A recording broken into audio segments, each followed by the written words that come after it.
My name is D'Lo Jordan, and this is VENUM. Welcome to The Void. It's episode 28, feeling great. I would like to direct you to the video description below this video. There you will find links to my full network. Subscribe to this channel if you haven't already done so. Click the bell to enable notifications. It's the only way to be notified when a new video is uploaded, right? On this episode, we're talking NXT 2.0. NXT 2.0 from December 21st, 2021. Right? So that's 12/21/2021. So the big thing that happened, the major talking point from this episode, a main roster superstar has invaded NXT 2.0. Who was it?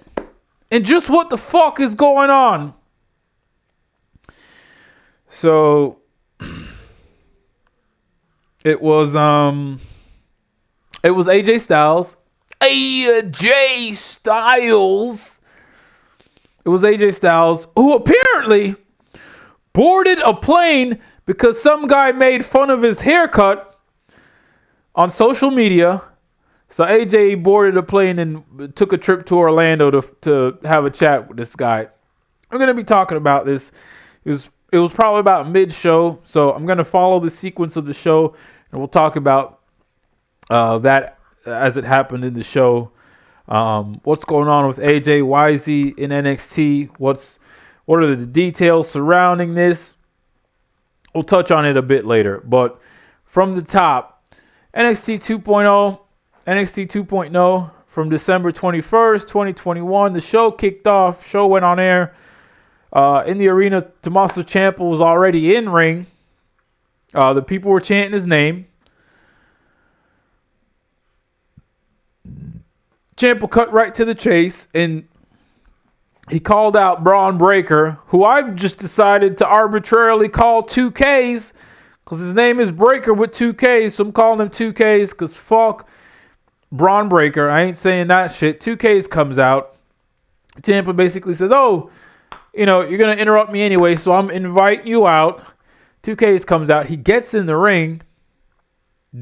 Then Ciampa just started ripping him a new asshole. He tells the fucking ringside help, hey, no, don't give him a microphone. Just fucking stand there while I berate you. So that's what's going on. Partway through this thing, Ciampa fired up and fucking slapped 2Ks in the face. And at that point, he'd gone too far. 2Ks responded by fucking just effortlessly just pressing Ciampa up in a military press position. He just fucking boop, boop, just like Ciampa was a 12-year-old. So he's got Ciampa pressed over his head, but then he sets Ciampa down and grabbed the NXT heavyweight title belt, and he said, New Year's Evil, blood is in the water. The shark is going to eat you alive. See you in 2 weeks, champ. So basically, Ciampa has set the stage for a rematch in 2 weeks at the special TV event, New Year's Evil. Ciampa's granted 2Ks a rematch. Not a rematch, another match for the NXT Heavyweight Championship because they're 1-1, apparently. They had a one-on-one match. Ciampa won. And then they had the War Games match where 2Ks pinned Ciampa. So that's how they're saying the score is 1-1. After that, they cut to a cell phone interview, or I guess like some video that Grayson Waller had shot himself and uploaded to his Instagram.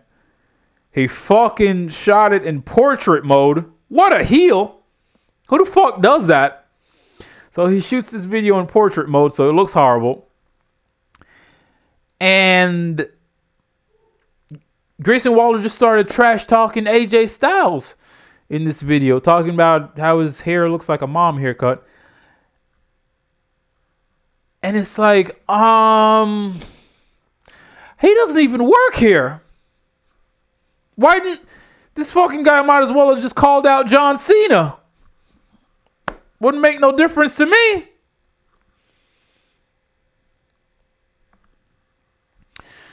So then they showed a graphic after the little fucking Instagram video. They showed a graphic. AJ Styles will be here later tonight. Well, I'll be damned. Apparently, this thing's coming to a head tonight, or it's going to kick off tonight.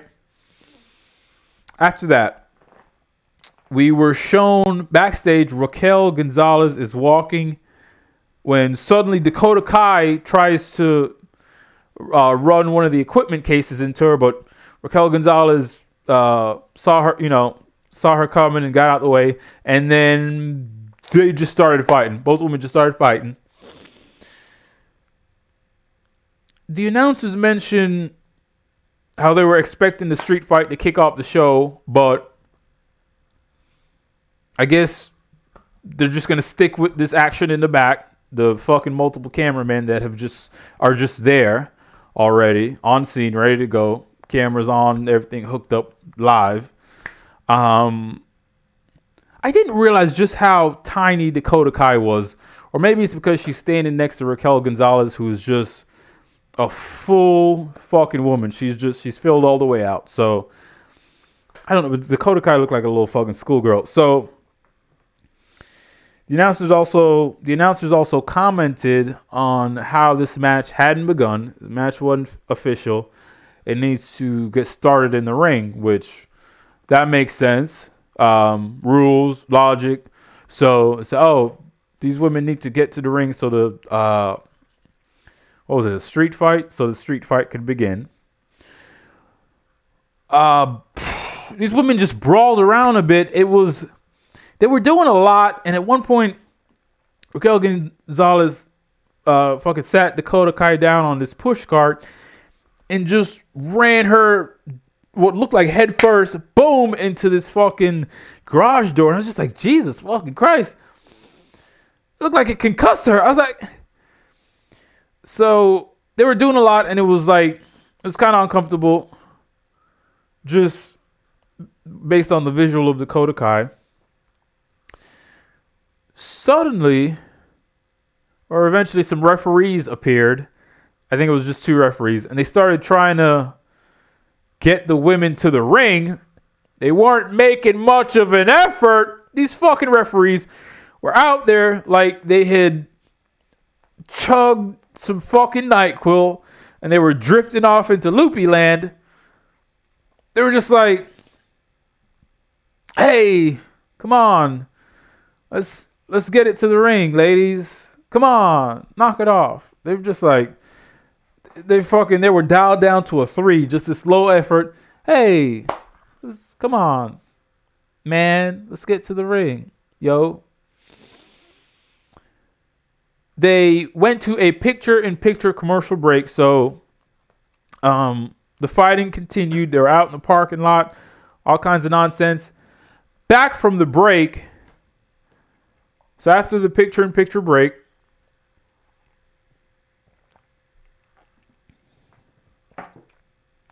Vic Joseph mentions the match officially got started during the commercial break. Great. That's when all matches should start, when nobody's fucking paying attention. So, we have a shot in the arena. We're at ringside. Both women are still fighting. They're in between the ring and the commentary position. There's just a bunch of fucking debris. I don't know what's going on. No fucking clue. So both women are still just brawling. A lot of what happened here seemed like it was just too much. It just seemed like it was just too much, especially for Dakota Kai, who looks considerably more fragile than Raquel Gonzalez. I'm just going to put it that way. Dakota Kai looked like a fucking first-year high school student who... So this thing looked like child abuse. At one point, Raquel gets Dakota Kai up and power bombs her onto steel stairs, the steel ring stairs. Like, there's a base at the bottom and a top piece. At some point, they had removed the top piece, so we're just talking about the flat, wide base. Gonzalez power bombs this woman onto these steel stairs, and it was just like, if she ain't dead, then what the fuck? It looked horrible. And then shortly after that, Raquel won with another powerbomb, this time in ring and onto some aluminum trash cans, which is 5.5 times less than the fucking steel stairs, right? Like, let's be fucking honest here. So that was a de-escalation. I thought the match was fine. There was a lot of... They did well to be creative. I just thought it was too much for this cast. If that same match had been executed by 215-pound men, or even Raquel Gonzalez and the chick from Legado del Fantasma, who looks like a more fully formed woman, then maybe it would have been fine. But this shit would just look off with Amazon fucking Raquel Gonzalez versus little schoolgirl Dakota Kai. In my opinion, the visual was off, and Dakota Kai was absorbing just too much. It was too much. Post match, Raquel grabs a mic and she starts calling out Mandy Rose. She starts calling out the NXT Women's Champion Mandy Rose. She's saying she wants a title shot right now, tonight. Get out here, whatever the fuck. We go to a commercial break. Back from the commercial break, they played a little hype package for Tony D'Angelo. Tony D'Angelo. Capiche? Or whatever the fuck. So it was like a voiceover with B-roll playing, and I guess the main part of this is Tony D'Angelo was shitting on Pete Dunne. They're going to have a match tonight. Tony D'Angelo and Pete Dunne. So that's coming up. Back in the arena, Raquel Gonzalez is still out there. She's still calling out Mandy Rose. She's just out there yelling like a crazy person, and no one seems to be trying to get any restore any order. And all of a sudden, suddenly out comes fucking Cora Jade. Fucking Cora Jade comes out. And when I said Dakota Kai looked like a fucking schoolgirl, here comes Cora Jade, who looks like a fucking middle schooler who you would see being led across the street by one of those crossing guards with the fucking high visibility. Come on, Cora Jade. And maybe they hold her hand on the way across. That's what Cora Jade looks like. Just this little fucking child. So Cora Jade comes out. She basically said she wanted to get her shot at Mandy Rose first. She wanted to make Toxic Attraction pay for what they did to her. So Raquel Gonzalez says, look, no one's going to stand in my way of getting the NXT Women's Champion, not friend or foe. So it seems like all of a sudden, although they were allies in the past, Raquel Gonzalez and Cora Jade, that now both of their focus on the NXT Women's Championship is driving that wedge in between. They both want it, obviously. Only one person could have it, so we're going to see how this implodes. Suddenly, fucking Mandy Rose is on the screen. Mandy Rose pops up on the big screen in the arena and just starts talking to fucking Cora Jade and Raquel Gonzalez. And it's like, what the fuck? What the fuck? How is this live feed being beamed into the arena on the big screen? Who set this up? This couldn't fucking possibly be a spur of the moment occurrence. So just what in the flying sunshine titty fuck? How is this possible? Is Mandy Rose in cahoots with some fucking high-level hackers that have taken over the fucking NXT production? So this was nonsense. This was impossible to explain. So I'm not a fan of that. It breaks the reality. It's like, well, the fuck, that couldn't possibly happen. So what the fuck's going on here? Mandy just proceeds to book a triple threat match for 2 weeks out at New Year's Evil. Just like that. Apparently, if you say it live on air, it has to happen. It's just, it comes out of somebody's mouth. It's law. So I don't know what the fuck.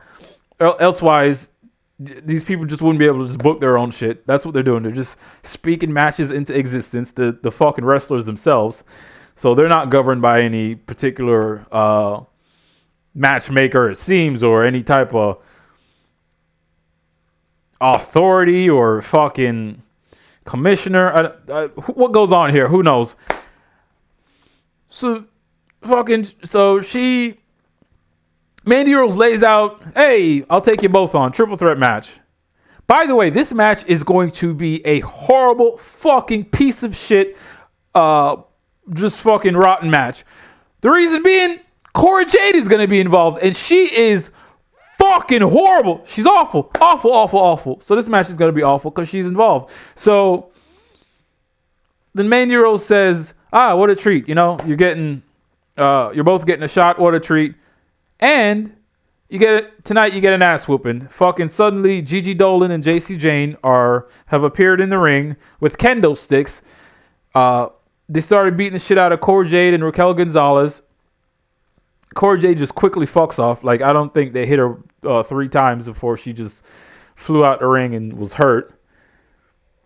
Then both members of Toxic Attraction double team Raquel Gonzalez and fucking ran her through a table that had been set up in the corner during the street fight. So for those OCD people who were sitting there going, but they set up a table, why haven't they used it? Boom, they just used it. So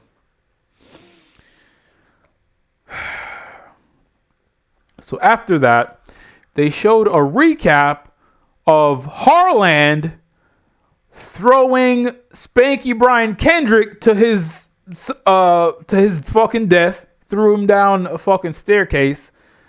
So then after that, we go to a shot of Joe Gacy and Harland. They are in a pitch black room, and Joe Gacy kind of issues this like bullshit apology, and then he basically blamed Brian Kendrick for what happened last week, saying, we were trying to leave the building and you're calling Harland names like freak, which, have you fucking seen Harland? I think if the shoe fits.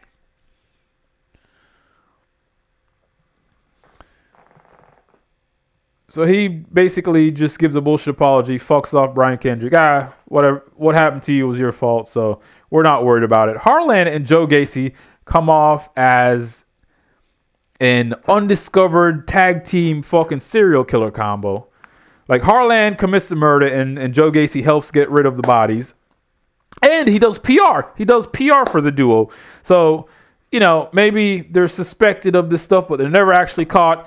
And fucking Joe Gacy does PR speeches on behalf of the undiscovered serial killers to calm the public. Oh, it wasn't us. Here's why. We got alibis, blah, blah, blah. He diverts the attention from them with his PR speeches. I don't know what the fuck. I think that's what's going on here. I don't know. Or they're wrestlers, something. After that, the grizzled young veterans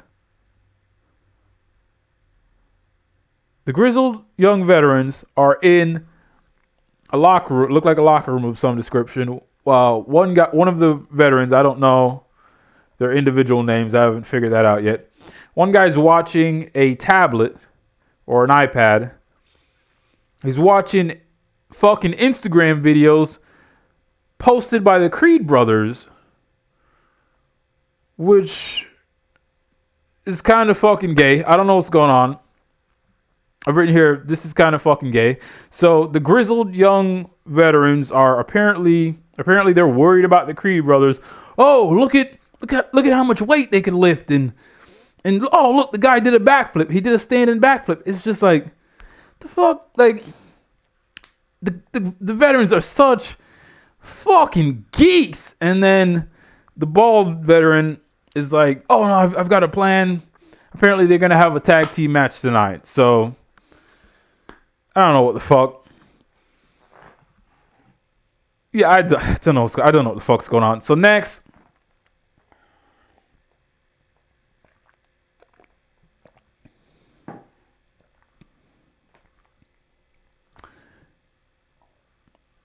I only know these two women's name because I've already seen them before. Persia Pirotta approaches Indy Hartwell, but here they weren't identified. So if this was your first time watching, fuck you. Who are these people? There's just people on screen and you don't know who. So Persia Pirotta approaches Indy Hartwell. Suddenly, Grayson Waller walks in. This guy's public enemy number one. He's fucking getting under everybody's skin. Indy says, you are the worst. I'm never going to forgive you for what you did to Johnny. Talking about Johnny Gargano.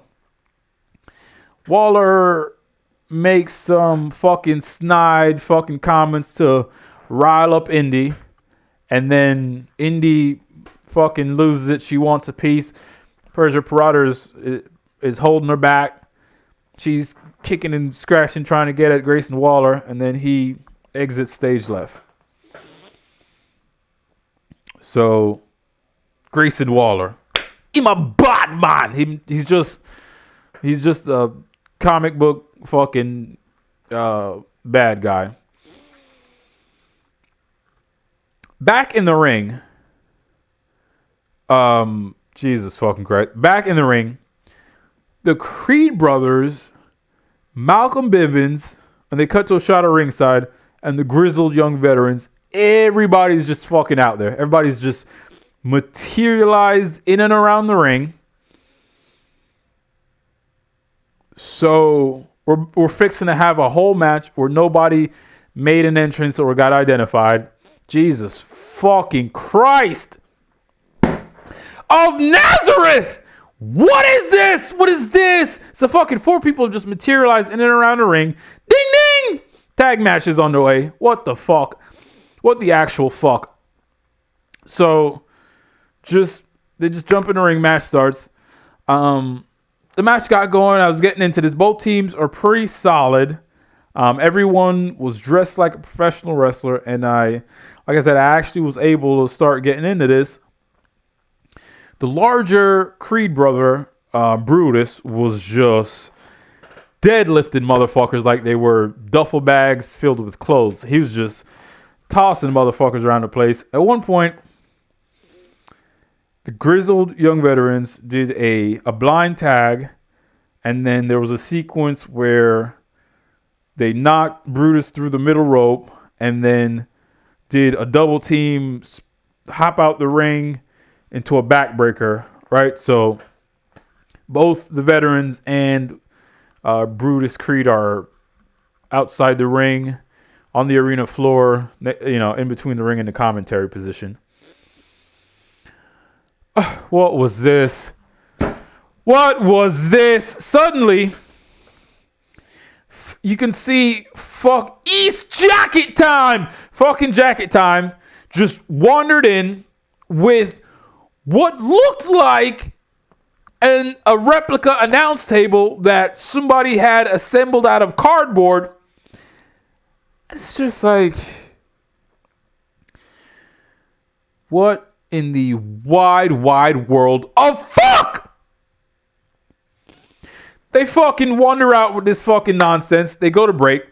Back from the break, Vic Joseph on commentary says, we've been joined by the Japanese announce team and fucking Taka Michinoku and Sho Funaki, SmackDown #1 announcer.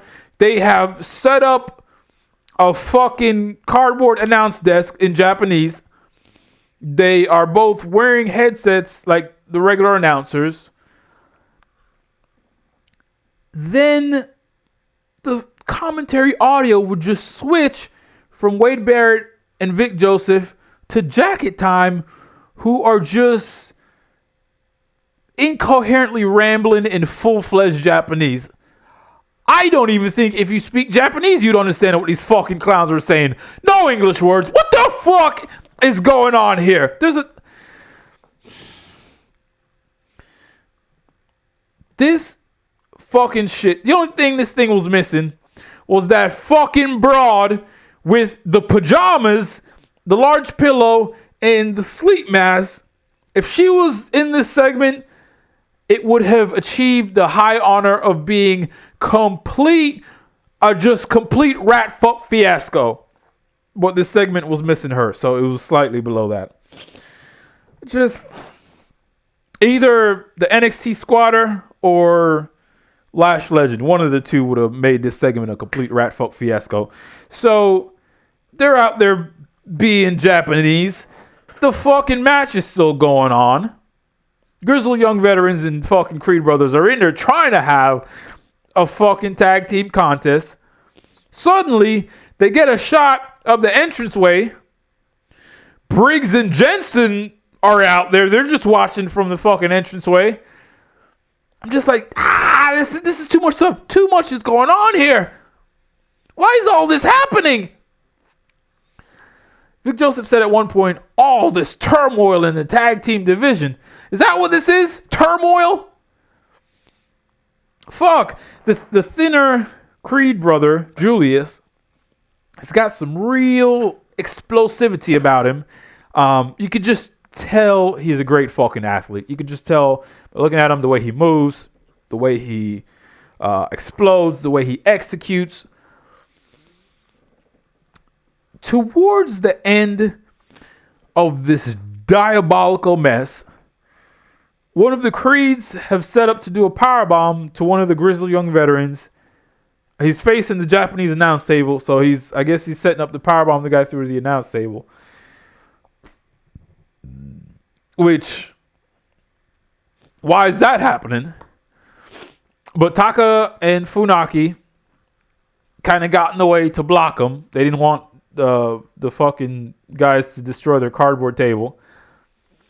Suddenly, the Grizzled Young Veterans push the Creed brothers into Jacket Time. They go flying through their fucking cardboard table, knock that shit over.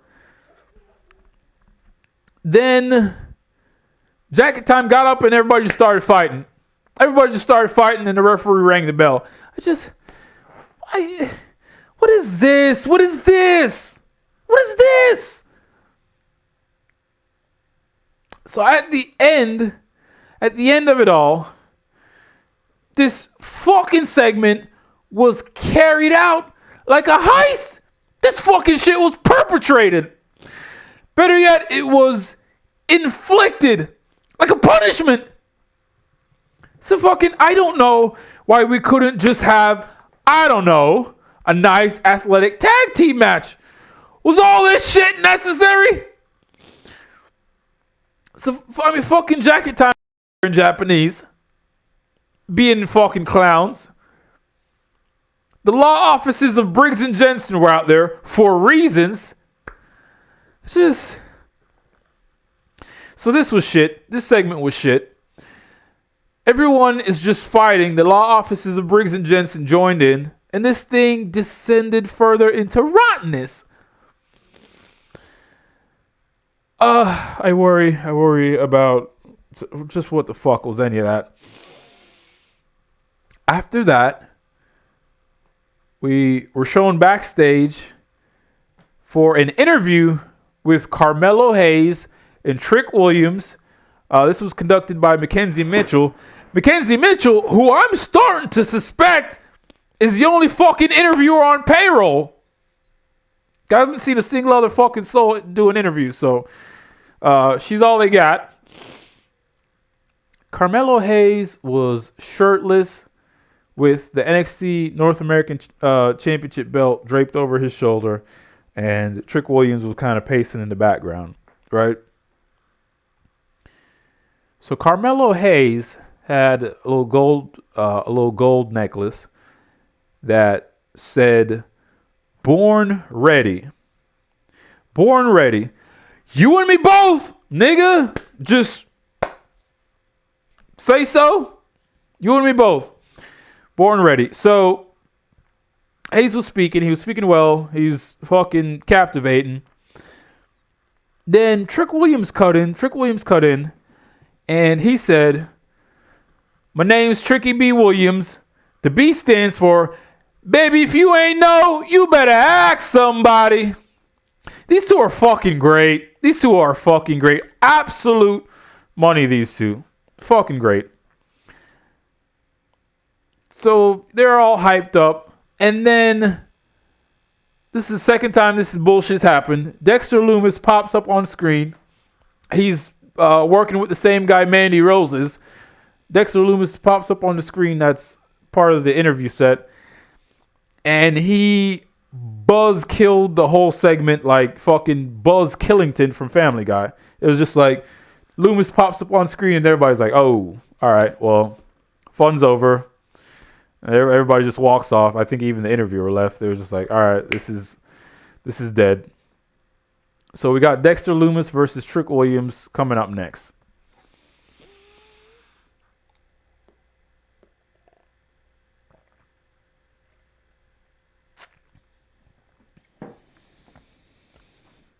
After that, however, there was this scene from earlier in the day.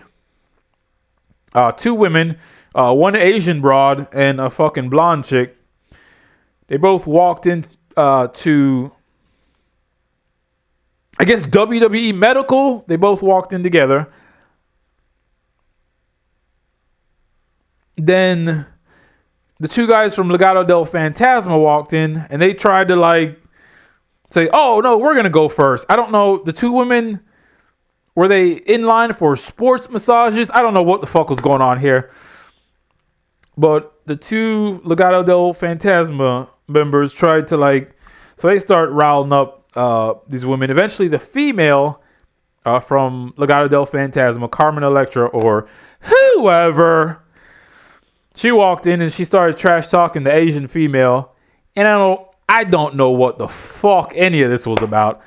The two females that walked in initially, I don't know who. Well, I don't know their names. I don't know what I just have no idea what the fuck any of this was about or who most of these people are. Back in the arena, they've done it again. Back in the arena, they've fucking done it again. Everybody has just materialized in and around the ring. Just fuck it. Just fuck it. No entrances. No entrances on this episode. We're not doing entrances. Hey, Vince, we're running out of budget. Okay, Paul. No entrances. No one gets a fucking entrance. No entrances. We're not doing entrances.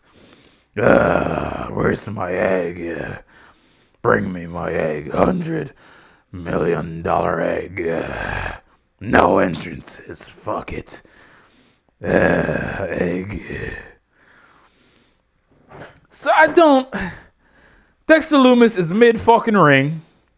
Trick Williams is like pacing and kind of talking shit in the general direction of Dexter Lumis.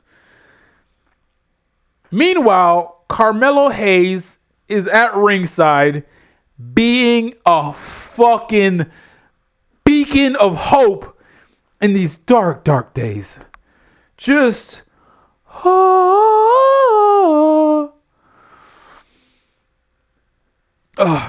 God bless America.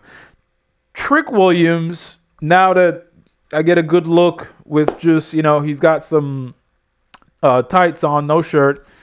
Trick Williams is hotter than a paved blacktop of a parking lot that is located in hell. So this match got underway. Immediately, it was stupidness because Dexter Lumis and his fucking bullshit gimmick. It's so stupid. This isn't grown people. Like, Dexter Lumis is trying to scare people. What's the gimmick? Trick Williams showed his inexperience in this. Like, he needs some fucking seasoning. That was made perfectly obvious. He's got some ways to go. He's got a ways to go. Partway through this thing, Diamond Mine were shown up in the crow's nest. They were just up in the crow's nest, and I didn't know why. At one point, Dexter Lumis came. He's out. We're on the outside of the ring. Dexter Lumis came face to face with Carmelo Hayes, and Carmelo Hayes didn't react like a frightened child like Trick Williams has been doing, which was massive relief, because I don't fucking get why people are just going, oh, I'm scared of Dexter Lumis. Well, not people, just Trick Williams, which is complete fucking nonsense. So Lumis and Carmelo are face to face. All of a sudden, Roddy appears ringside and he starts fighting with Carmelo Hayes, right? So the two of them started fighting at ringside. While they were fighting, it looked like somehow Roddy got his hand caught in Carmelo's overalls and his underwear, and he partially pulled the guy, he looked like he was trying to pull the guy's clothes off. I would like to direct your attention to the VENUMtron, right? So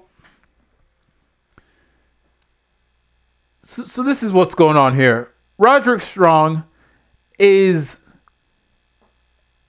either accidentally or on purpose, and if it was on purpose, could you blame the guy? It looks like he's trying to wrestle Carmelo Hayes' clothes off, and I'm losing my shit at this point. I can't remember the last time I watched something so intently. Fucking Trick Williams is just, what a beautiful position. He's just ready. He's touching his toes. He's just ready to go. Dexter Lumis looks a lot better with his head cut off. So, at this point, I swear to fucking Christ, at this moment, I came to the realization that Carmelo Hayes and Trick Williams are the future. They are the future, man.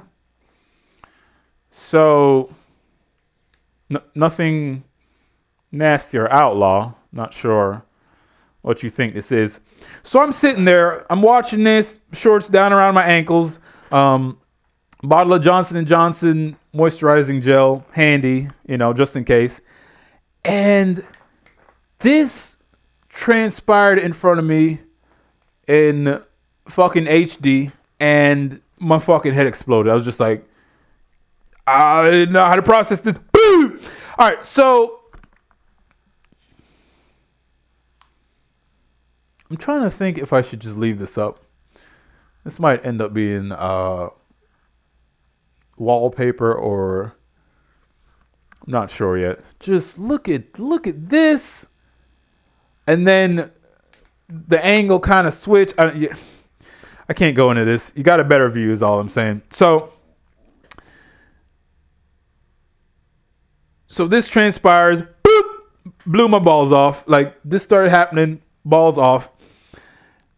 So Roddy and Carmelo, they fight out of the arena. So unfortunately, no more Carmelo at ringside. I think I am just going to leave that up there, as a matter of fact. Actually, no. Somebody might tune in mid-episode. What the fuck's going on here? So unfortunately, no more Carmelo at ringside. That little brief scuffle between Roddy and Carmelo was the best segment on any wrestling show I've ever seen ever. So the match continued between Dexter Lumis and Trick Williams. Dexter Lumis looks like a fucking idiot. He's wearing gray jeans pants with some ordinary looking shoes. They don't look like athletic shoes. And he's wearing fucking black leather driving gloves.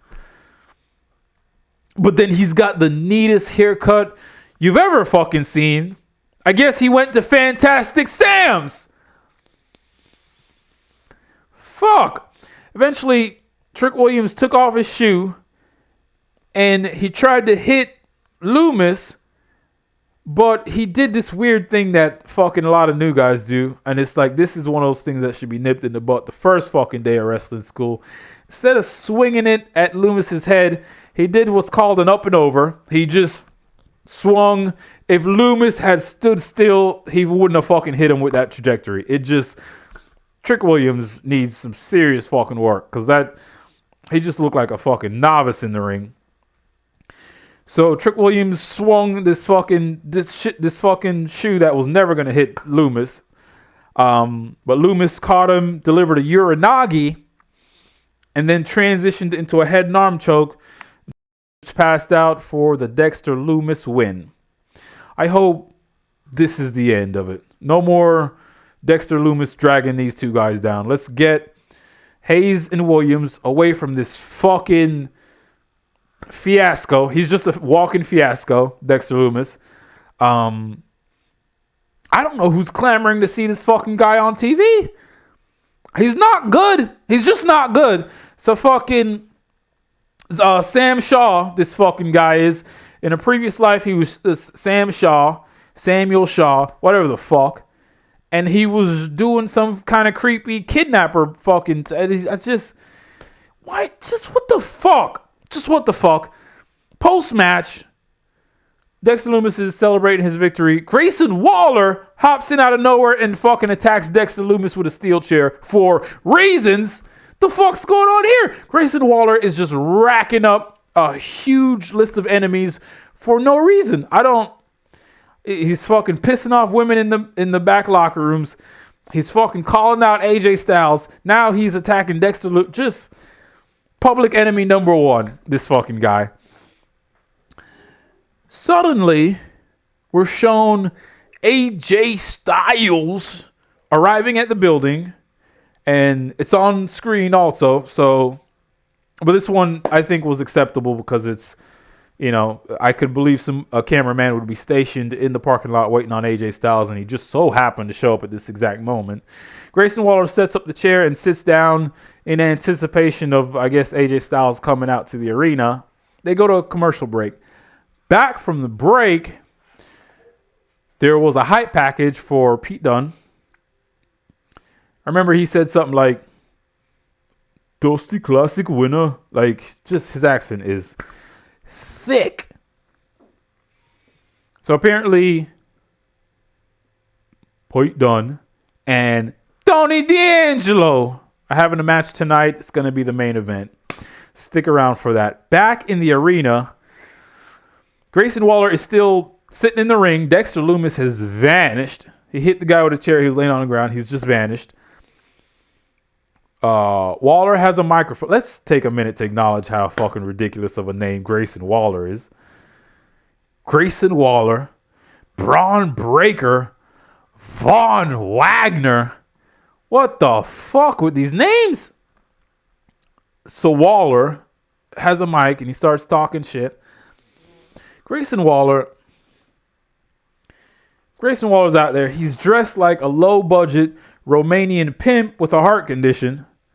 So fucking suddenly AJ Styles' music starts playing. Out comes Monday Night Raw superstar AJ Styles. AJ Styles comes out. I wrote in my notes, he don't even go here. So AJ Styles comes out. This ain't his brand. We don't know what's going on. So apparently, this is where, I've written here, this is where all the entrance budget went. This is why nobody else has had an entrance on this fucking program. They had to expense AJ Styles showing up to the Capitol Wrestling Closet. So fucking nobody else gets an entrance. Styles gets in the ring and he and Waller start going back and forth verbally. Eventually, Waller said, I don't know if you've seen what I do around here, but I could end you if I want. Styles said, do it. Fucking do it. Let's go. Fucking do it.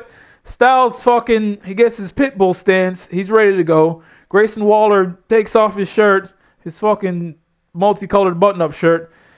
Then he kind of gets hype, He's fixing the fight, and then he just hops out the ring. And he just hops out the ring, and the segment ends. So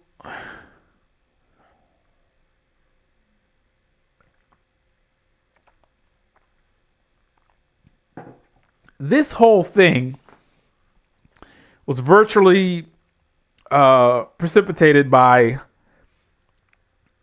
Grayson Waller talking shit on fucking social media about, like, just not even anything sharp or cutting, just saying like, oh, AJ, your hair looks like my mom, or just like no real outlandish insults. So that's what started this. That's why AJ is here in Orlando. And the verbal back and forth between these guys didn't really do a whole lot to generate heat. So far, this thing is lacking heat. AJ Styles shows up and he's just like, you jabroni Mark, who don't know it to be a work. You work a work until you work yourself into a shoot, Mark. He didn't say that, but so I don't know. Hopefully we can get some heat behind this thing, and because I know they're gonna have a good match. Hang on a sec. Oh God,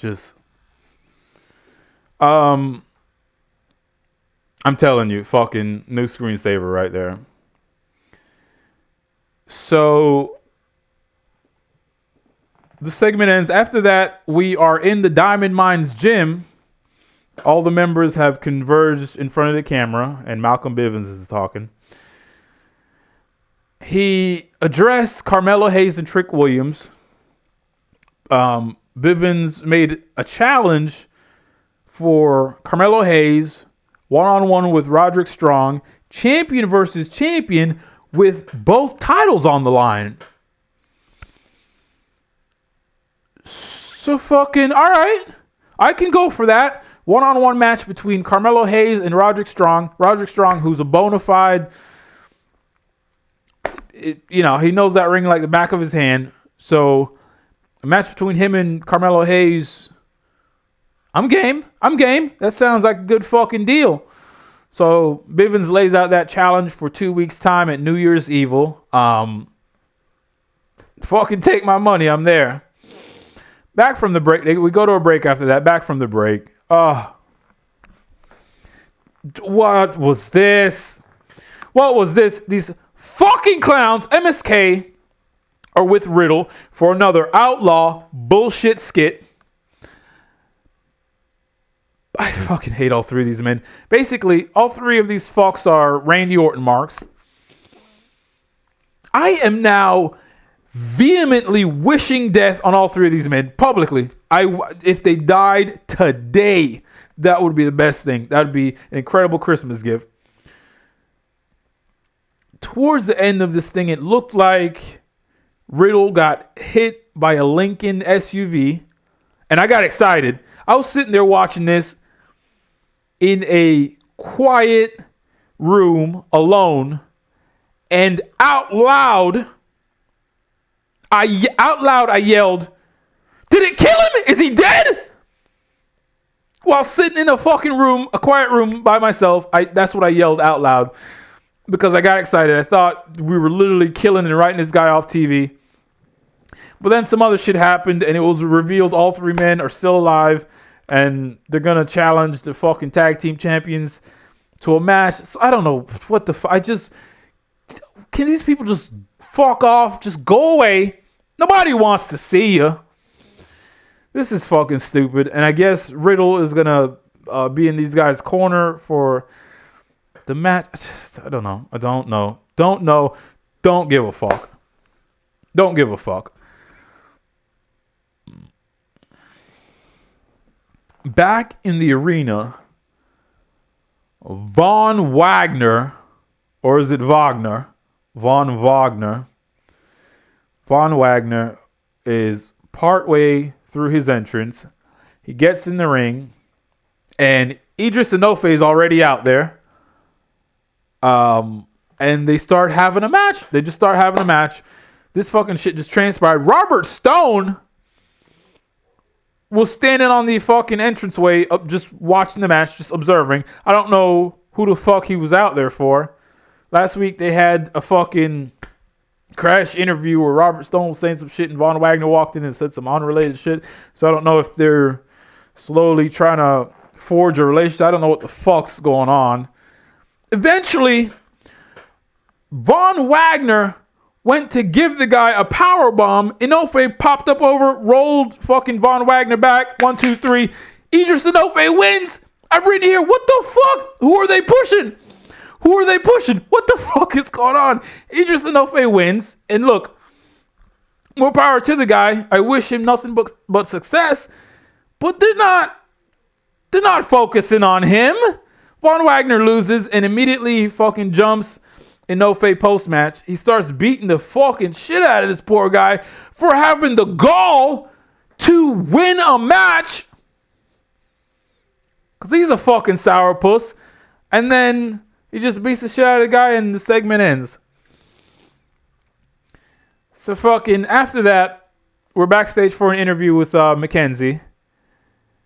She's interviewing the NXT Tag Team Champions who are just speaking German or Italian or some other fucking language. I couldn't understand shit. There were subtitles, which fuck all the way off. I didn't sign up for some foreign film.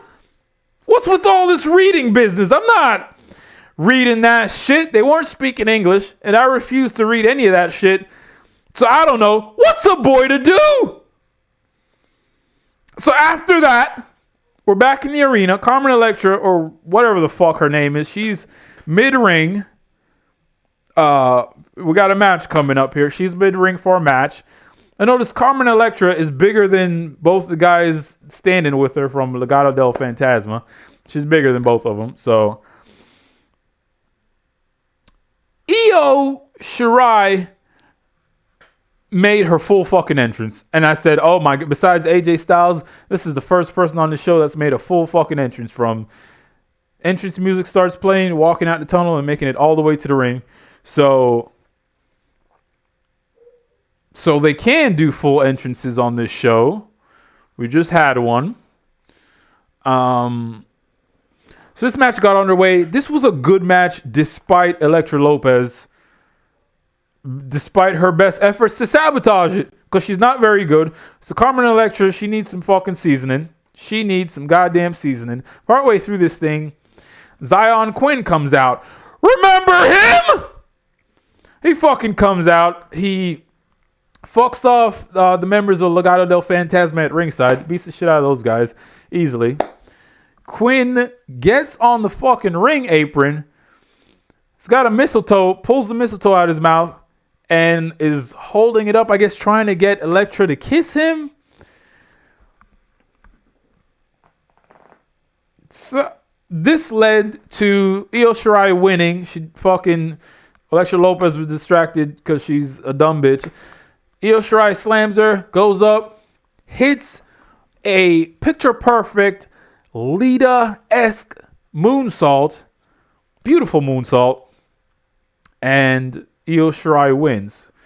Eoshirai looks like a fucking general out there. Everything well executed. Elektra, what's her fucking name? Elektra. She's a little new at this. She needs some seasoning. So the segment ended. After that, we're shown Carmelo Hayes and Trick Williams. I'm loving on this episode the just perfect dose. They have injected the perfect dose. I think we've struck in a nice balance. The amount of Carmelo Hayes and Trick Williams into this program. Beautiful. So another shot of Carmelo Hayes and Trick Williams. They're in the locker room. Hayes was speaking directly to the camera. He addressed Roderick Strong. He said, Roddy, you want the smoke? I got so much smoke you'll choke. Oh my. And then he accepted the challenge for the title versus title match at New Year's Evil. And he said he's walking out with both belts. I hope Carmelo Hayes wins this fucking match, and he just takes that fucking awful purple strap, silver plated fucking piece of shit and just fucking cremates that horrible, horrible belt. And the belt's just never acknowledged again. We just move forward and pretend that that horrible fucking belt never existed. Like you go to WWE.com and it's just no record found. 404 error. This shit never existed. So that's what I hope happens. Because that NXT Cruiserweight Championship belt is the worst thing I've ever fucking seen imitating a title belt. Back in the arena, Tony D'Angelo starts making his entrance. It's Tony time. It's going to be Tony D'Angelo versus Pete Dunne for our main event. So Tony D'Angelo comes out, gets in the ring, raises his hands, and we go to commercial. Back from the commercial break, Spanky Brian Kendrick has apparently recorded a response video on his cell phone. It was in landscape mode. Thank you, Brian Kendrick, for not recording in portrait. Brian Kendrick says he has officially resigned as a trainer for NXT, and he signed a waiver. He's going to see Harland in the ring next week. What? So Brian Kendrick is getting back in the ring to wrestle Harland. Which, what the fuck? Why, if you were in your right mind, why would you challenge this fucking professional psychopath and recent mental institution escapee? Why would you challenge this fucking guy to a match? Brian Kendrick is going to get killed. He's going to get fucking murdered. That's what these people do. They murder people. They fucking murder people and they get away with it. So Brian Kendrick's going to get murdered. He didn't learn from last week. He's challenging this guy to a match. What a fucking... Brian Kendrick's mental. So after that, we're back in the ring. Pete Dunne makes his entrance. So including AJ Styles and Eoshirai, that's 4 people that have made a full entrance on this program. 4 entrances have occurred to my count. I don't know if I missed one, but... So Pete Dunne gets in the ring. He is dressed like a Teenage Mutant Ninja Turtle. Tony D'Angelo.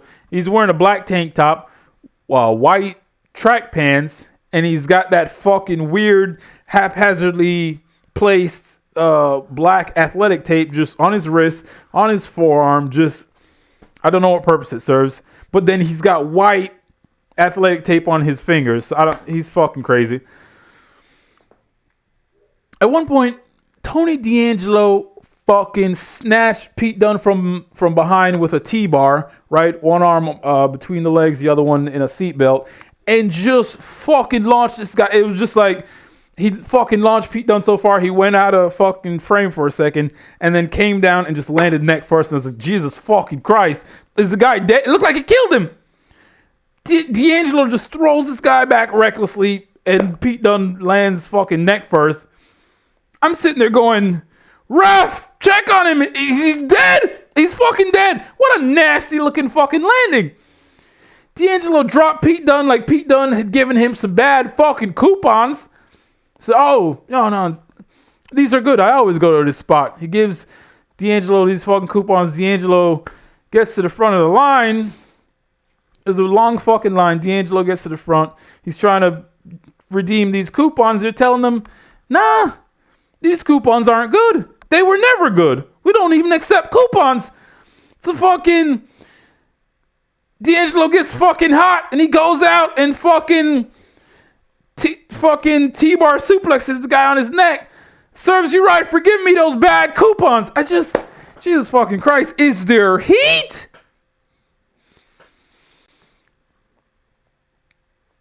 Pete Dunne would get a receipt later on. He just fucking kicked this guy, Tony D'Angelo. He just kicked him in the side of the head recklessly. Like he's trying to give him brain damage.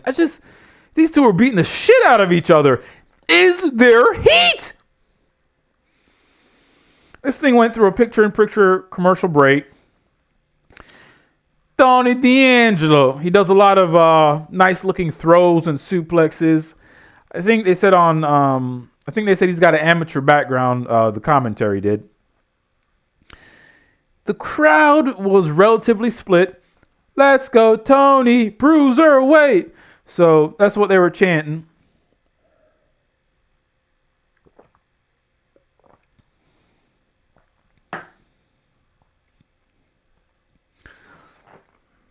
I mean, so these guys are just beating the fucking shit out of each other.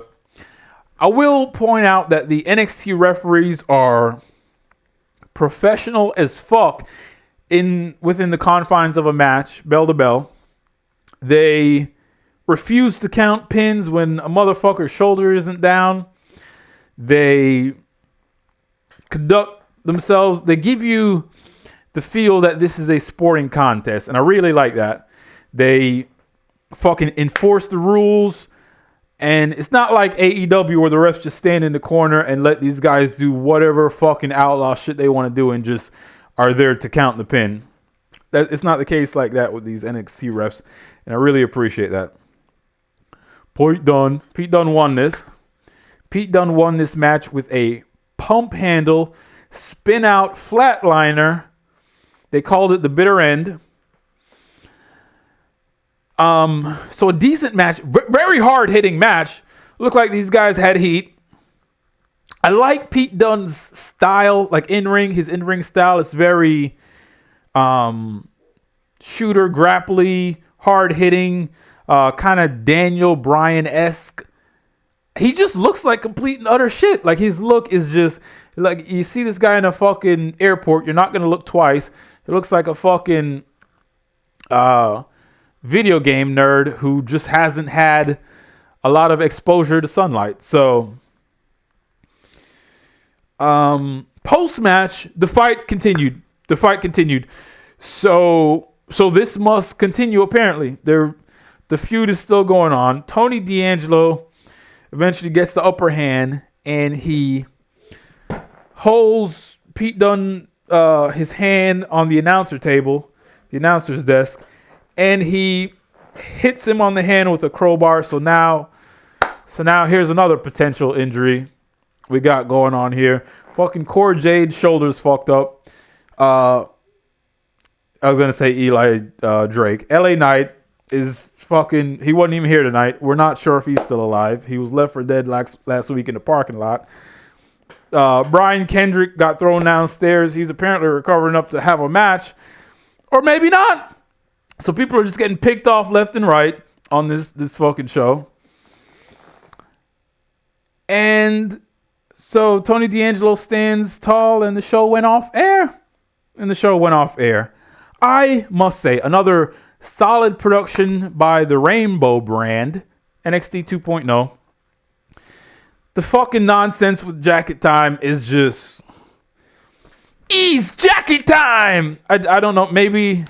That fucking shit appeals to someone, but it's just stupid, outlaw, horseshit nonsense.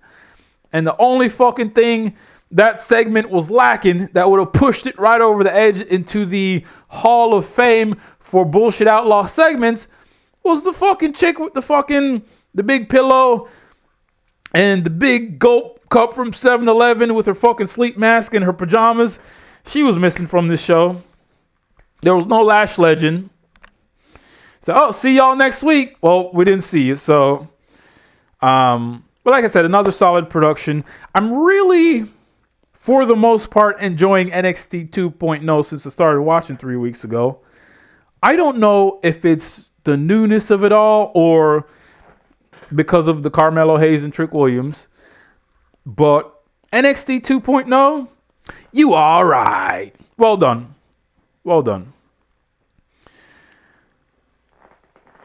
So that was NXT 2.0 from December 21st, 2021. Subscribe to this channel if you haven't already done so. Click that bell to enable notifications. It's the only way to be notified when a new video is uploaded. That is all I got for you on this episode right now. I'd like to bid you all adieu. And until next time, I'm D'Lo Jordan. And this right here, this is VENUM.